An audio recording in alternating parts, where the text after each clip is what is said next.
გამოგზავნოთ გამოშვებას. დაგვიანებული რთველი ცაგერის რაიონში. სოფელ ოყურეში მოსახლეობა ჩივის, რომ უნიკალური ჯიშის ყურძნის ჩაბარებას ვერ ახერხებს.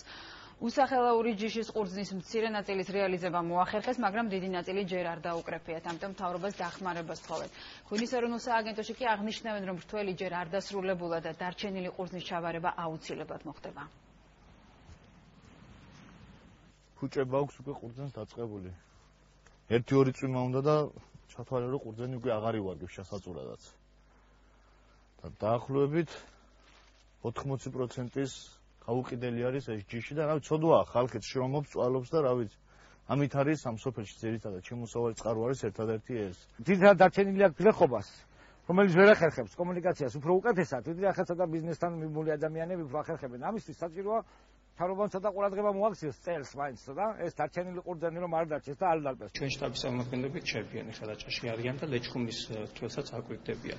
ანუ ის მცირე რაოდენობით ყურძენი რაც ჩასაბარებელი დარჩა უკვე ბოლშაბათიდან გაიხსნება სახელმწიფო მიმღები ცაგერში, ანუ 3 ან 4 პუნქტი იქნება მიმღები და დარჩენილი ყურძენი იქნება ცოლიკაური, ოჯალეში თუ სახელაური ჩაიბარებს სახელმწიფო.